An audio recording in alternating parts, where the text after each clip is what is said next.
Saludos para todos, hermanos y amigos. Bienvenidos a nuestra cita semanal con el Pastor Andrés. Dios los bendiga. Qué bueno podemos volver a reunir y esperamos que hayan tenido una semana espectacular de la mano de nuestro Señor.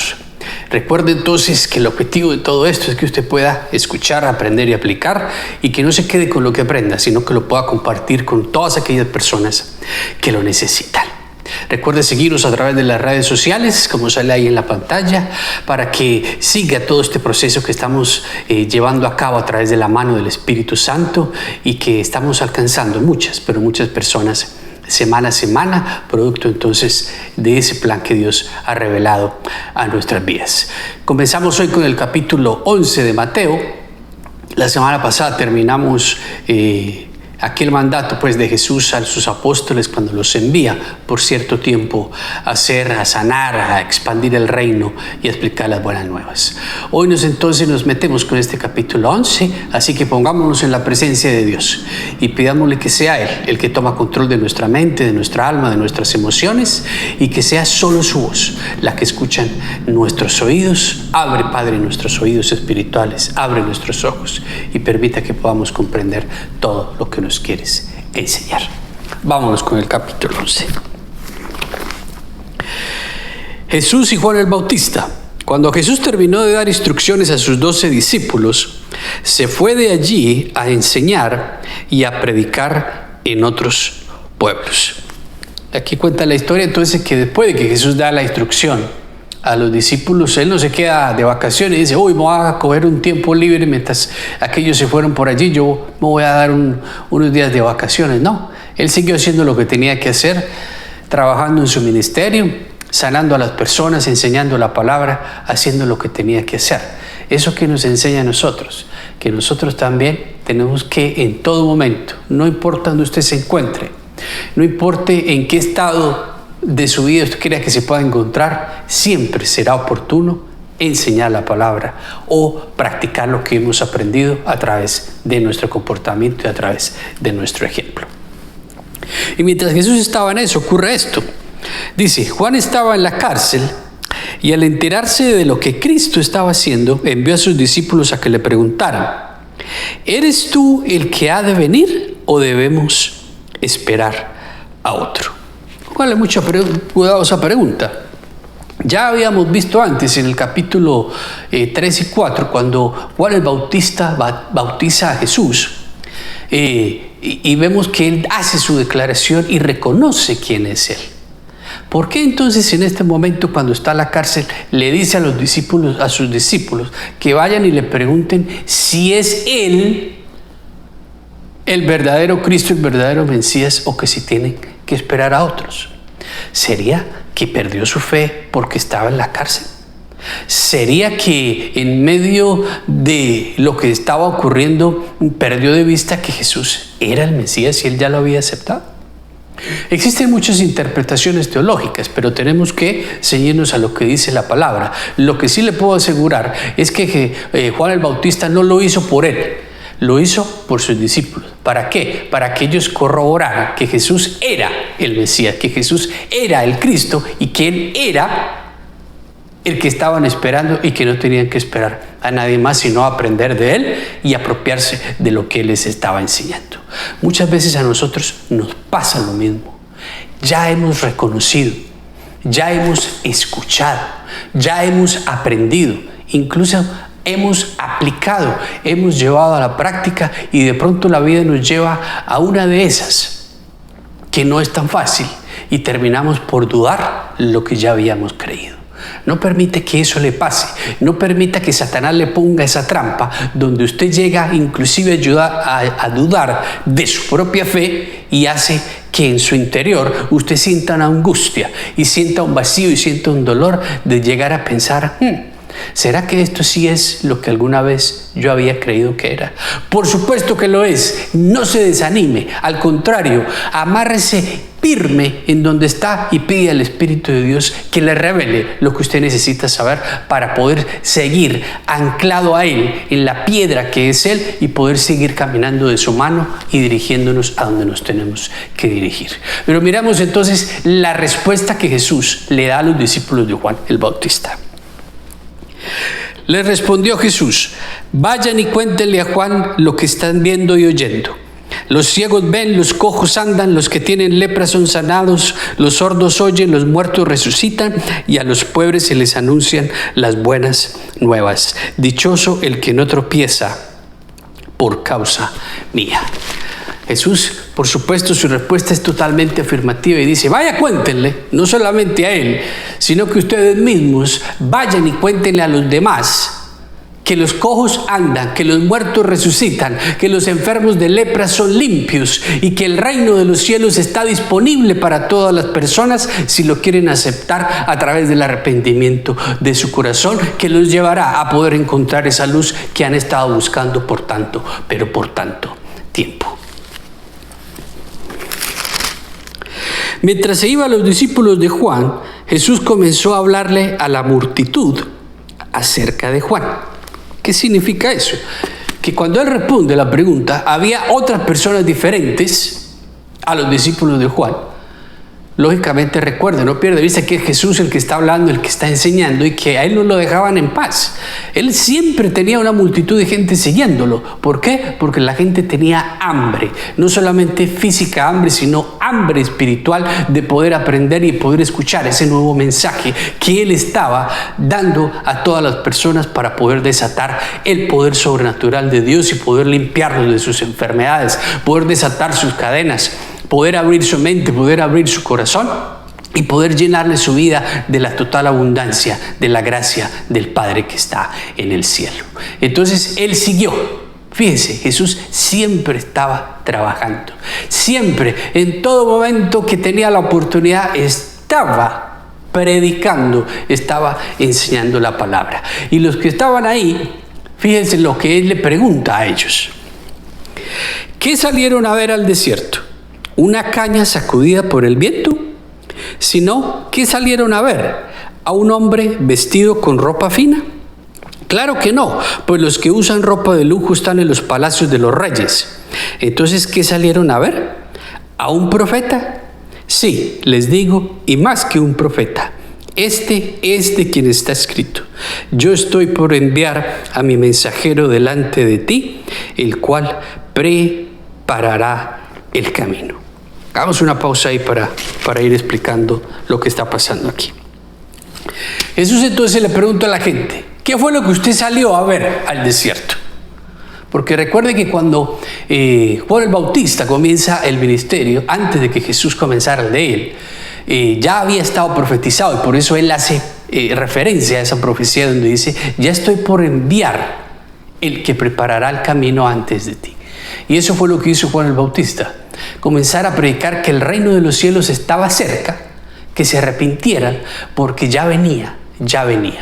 Y eso es exactamente lo que ocurre. Por eso cuando Jesús llega al Jordán, el lugar y el momento donde está Juan bautizando a la gente y lo bautiza a él, es el momento en que ese reino se hace una realidad. Aunque esa verdad, esa luz se convierte en la autoridad, se convierte en la luz de todo el pueblo de Israel delante de todas las personas que están de testigos en ese momento, y los que querían poder acogerlo, los que podían apropiarse de eso, pues lo hacían, y lo que lo hacían iban y lo compartían.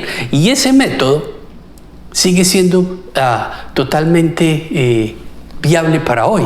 Lo mismo ocurre en este momento. Nosotros llevamos el mensaje, nosotros llevamos la luz, nosotros llevamos la palabra de Cristo, nosotros llevamos la palabra de Dios, que es Jesús encarnado, que es Jesús mismo vivo, y todo aquel que lo quiere aceptar encontrará el amor, la libertad, la mansedumbre, la confianza, la abundancia, la sanidad que necesita en su vida para poder entonces vivir como tiene que vivir.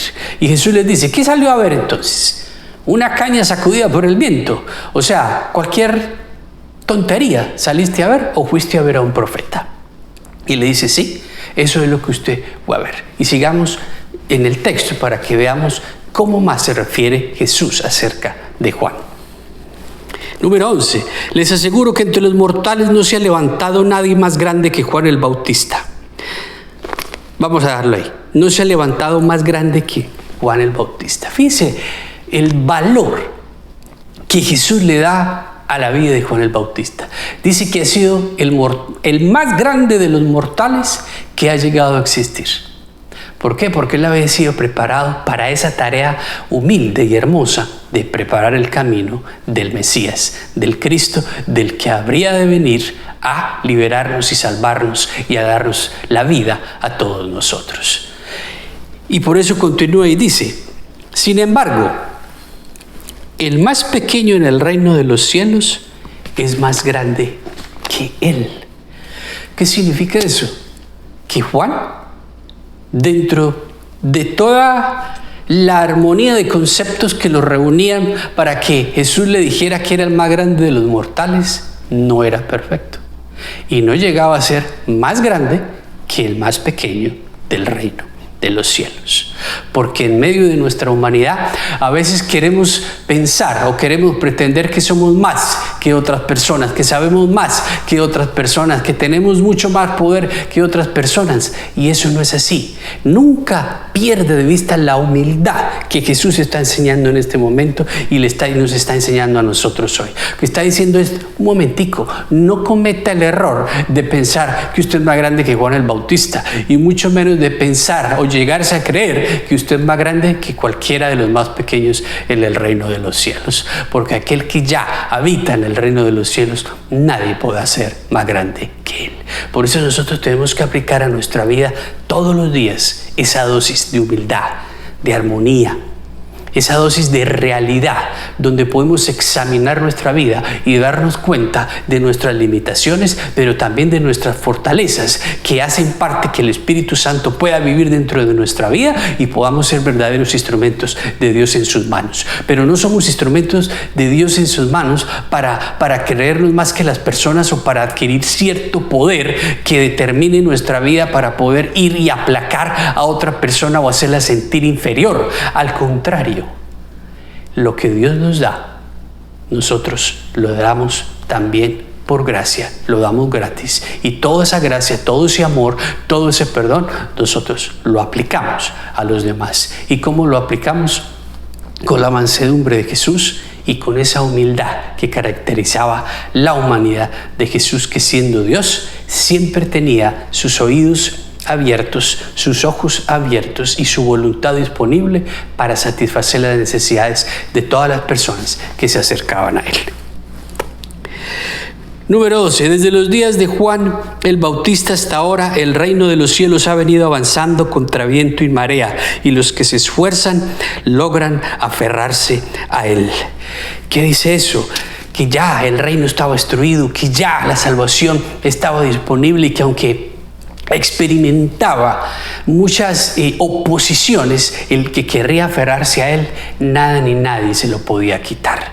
Usted tenía que elegir morir por lo que había recibido, elegir morir por lo que Dios le había dado a su vida, a su corazón, a toda su existencia, en lugar de ponerse de acuerdo con los que se oponían y los que le hacían la guerra a Jesús.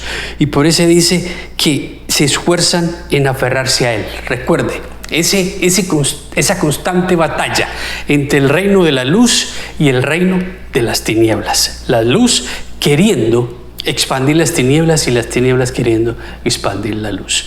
Pero mire todo el tiempo que ha pasado y las tinieblas no han podido ganar. Es la luz la que gana, es la luz la que siempre llevará el triunfo, aunque en ocasiones parezca que no es así. Nunca pierde de vista que Dios tiene el control de todas, pero de todas las cosas, de toda su vida, de toda su existencia y por supuesto de la mía, porque ese es el gran Dios en el que nosotros creemos. Número 13, porque todos los profetas y la ley profetizaron hasta Juan. Y si quieren aceptar mi palabra, Juan es el Elías que había de venir. El que tenga oídos, que oiga. Aquí podríamos quedarnos y hacerte una predicación acerca de esto que dice Jesús aquí, porque es importantísimo e interesantísimo lo que él dice. Recuerde que dentro de la cultura judía, ellos continúan esperando que el profeta Elías regrese. Si usted no sabe la historia del profeta Elías, bueno, lo animo a que la estudie y la vaya y la estudie allá en el Antiguo Testamento. Cuando el profeta Elías no muere, dice que es arrebatado en un carro de fuego y es llevado al cielo. Y dentro de los judíos ellos siguen esperando a ese Elías. Por eso cuando Jesús llega, le preguntó, ¿eres tú el Elías que estamos esperando? Y fíjense, lo que Jesús está afirmando aquí es que Juan el Bautista y la ley, o sea, todo hasta ese momento habían profetizado hasta él. De ahí para adelante Jesús se convertía en la ley, convertía la ley en la gracia divina de Dios para que fueran las puertas del cielo disponibles para todas aquellas personas que se querían acercar a Dios. Y que ya decía, y si usted quiere escuchar mi palabra, acepte lo que le estoy diciendo, porque sí, ese Elías era el que habría de venir y ya llegó, porque significaría entonces que es el mismo el que tenía que llegar. No tienen que esperar a nadie más, sino que ya ha llegado. Acepten el Redentor, acepten el Cristo, acepten el Mesías, acepten lo que Dios les está dando. Pero ya sabemos el fin de la historia, que los judíos rechazan a Jesús, y por eso todo el acontecimiento de las cosas que tienen que venir a ocurrir después. ¿Para qué? Para poder entonces ponernos en el mismo nivel y poder hacer que lo que ellos algún día rechazaron, por fin lo hagan suyo, lo puedan aceptar, y entonces todos podamos llegar al mismo lugar juntos, a la presencia del Padre. ¿Con qué puedo comparar a esta generación? Se parece a los niños sentados en la plaza que gritan a los demás: tocamos la flauta y ustedes no bailaron. Cantamos por los muertos y ustedes no lloraron. Porque vino Juan, que no comía ni bebía, y ellos dicen, tiene un demonio. Vino el Hijo del Hombre, que come y bebe, y dicen, este es un glotón y un borracho, amigo de recaudadores de impuestos y de pecadores. Pero la sabiduría queda demostrada por sus hechos. Fíjense, el Señor entonces reclama la incredulidad de esta generación, y eso nos incluye a nosotros. Y por eso dice, cuando Juan venía, entonces decía, no, ese es un demonio porque no come nada de lo que comemos nosotros, no come sino hierbitas silvestres y miel. Recuerde cómo lo explicaba Mateo al principio de lo que Juan se alimentaba. Y cuando llega Jesús, él dice, no, este tampoco, porque ese es un borracho y un glotón, no hace sino comer y beber vino, y fuera de eso no hace sino entrar a casas de recaudadores de impuestos y de pecadores. ¿Qué está diciendo Jesús?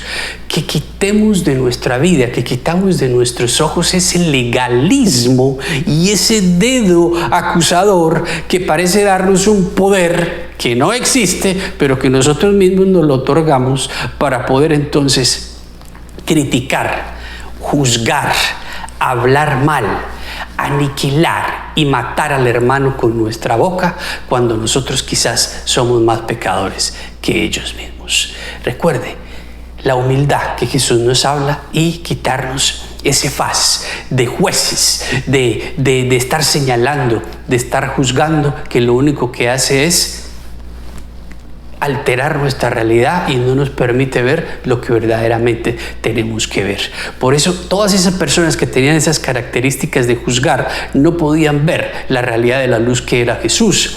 Y por eso él dice, esta generación incrédula, esta generación que tergiversa las cosas, nosotros tenemos que ser una generación que cree, una generación que da la vida por la palabra de Dios, una generación que sabe que Jesús es la respuesta, que Jesús es el Salvador, que Jesús es la vida, que Jesús es la puerta que me lleva al Padre, que Jesús es el reino, que Jesús es la sanidad, que Jesús es la vida entera, y que lo único que yo tengo que hacer es permitirle que Él sea el dueño de mi vida para poder desatar ese poder sobrenatural en mi existencia, en mi familia y en la de los míos. No permitamos que esta generación oscura, con todo el orgullo, con todo el bullicio y con toda la basura que existe en medio de nuestro alrededor, nos contamine y nos impida ver lo que verdaderamente tenemos que ver. Que sea solo el Espíritu de Dios, que sea solo el Espíritu Santo de Dios que vive en lo más profundo de nuestro corazón, que sea Él el que domina nuestros sentidos, que sea Él el que domina nuestros ojos, que sea Él el que domina nuestra boca, y que sea Él el que domina nuestra voluntad, para poder llegar y aniquilar las tinieblas, para poder llegar donde no existe la luz, para poder llegar a la oscuridad y poder llevar un mensaje de paz, de sanidad, de amor, de armonía a todas aquellas personas que lo necesitan. La gente se está muriendo, la gente está agonizando allá afuera porque piensa que no existe una solución, porque piensa que no existe nada más. Y nosotros poseemos la verdad, nosotros poseemos la vida, nosotros poseemos las llaves del reino de los cielos, y se lo negamos a aquellas personas que lo necesitan, simplemente porque no podemos quitarnos la costra de nuestros ojos que nos impiden ver las verdaderas necesidades de aquellas personas que lo necesitan, y porque nos volvemos en jueces, en esos justicieros que lo único que hacemos es poder señalar a esas personas, cuando lo que tenemos que hacer es llenarlos de amor, de gracia y de misericordia, de la misma manera que Dios un día nos recibió a nosotros. No pierda eso de vista, que esa sea parte de la meditación de esta semana. Recuerde de dónde lo sacó y a dónde lo trajo su Señor. Recuerde todos esos momentos difíciles y vea la gran luz y la gran felicidad que habita en su vida hoy. No pierda eso de vista, y que eso sea parte de la motivación de su vida para poder compartir el Evangelio, para poder compartir la vida entera que hace parte de toda nuestra existencia y que nos ha sido dada gratis, que ha sido dada por la gracia y la bondad de Dios, porque Él nos amó primero. No se la niegue a aquellas personas que lo necesitan. Y recuerde que para eso hacemos esto, para aprender, para que juntos seamos más fuertes, para que juntos seamos más. Comparta este mensaje con las personas que lo necesitan. No se lo guarde, no le niegue la oportunidad a otra persona, porque así es como multiplicamos la luz, porque así es como expandemos la palabra, porque así es como expandemos el reino, y usted hará parte de ese gran ejército de Dios, y entonces usted podrá poner la cabeza tranquilo cada noche, sabiendo que ha puesto su granito de arena para poder aliviar el dolor, el llanto y la agonía en que este mundo se pierde todos los días. Les deseo una semana espectacular, que el Señor los bendiga, y recuerde que el Señor los bendiga y los guarde, que el Señor los mire con agrado y les extienda su amor, que el Señor les muestre su favor y les conceda su paz.